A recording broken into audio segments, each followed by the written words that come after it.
بسم اللہ الرحمن الرحیم۔ عزیز طلبہ، امید ہے آپ سب لوگ خیریت سے ہوں گے۔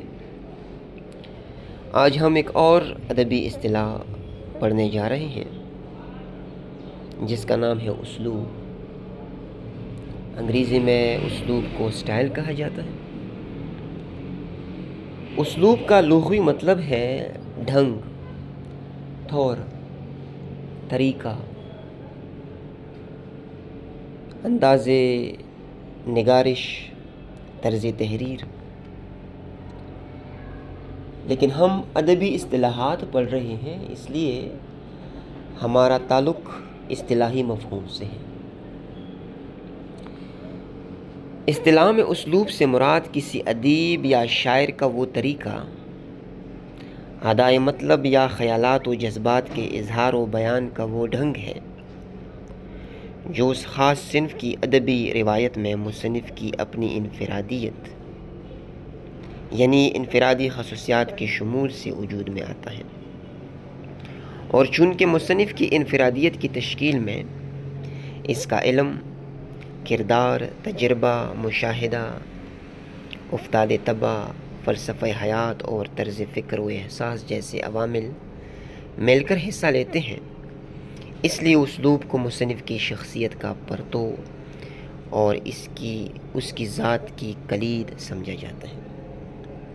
عزیز طلبہ، ہمارے ہاں اسلوب کے بارے میں دو آراء پائی جاتی ہیں۔ ایک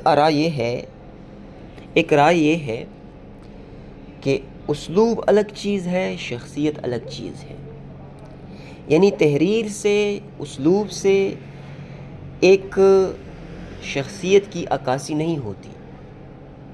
لیکن بعض لوگ یہ بھی کہہ رہے ہیں کہ نہیں، یہ اسلوب ہی مصنف اور شاعر کی ذہنی آواز کا نام ہے۔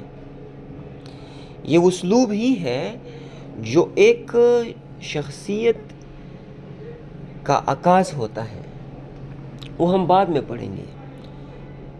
جو دیگر اصطلاحات ہے، نیو کرٹیسزم ہے، یعنی جو بعد میں آئیں گی انشاءاللہ، اس میں ہم یہ جو دو آراء ہے ان کے بارے میں تفصیل سے پڑھیں گے۔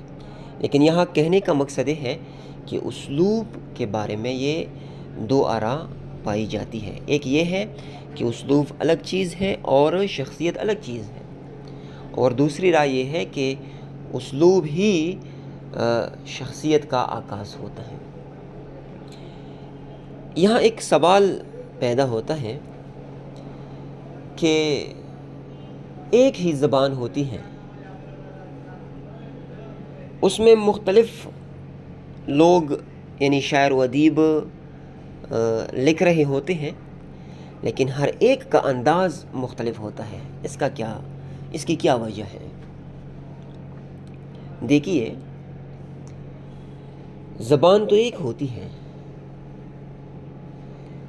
اسلوب میں جو اختلاف پایا جاتا ہے اس کا انحصار شاعر و ادیب کے علم، اس کے مطالعے، مشاہدے اور اس کے طرز فکر اور احساس پر ہوتا ہے۔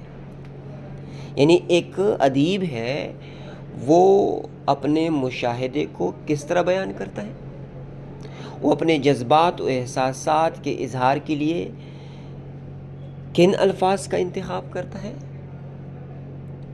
ان چیزوں پر اسلوب کے فرق کا انحصار ہوتا ہے۔ دیکھیے، زبان ایک ہے اور موضوع بھی ایک ہے، یاد،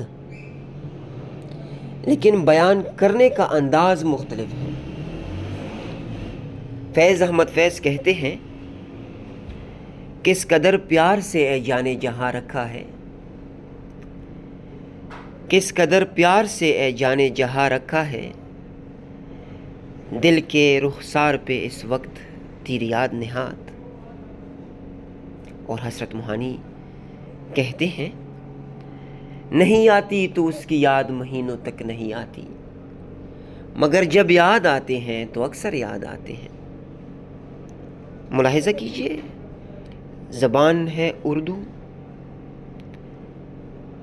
موضوع ہے یاد، لیکن اظہار کا جو پیرایہ ہے، انداز ہے، وہ مختلف ہے۔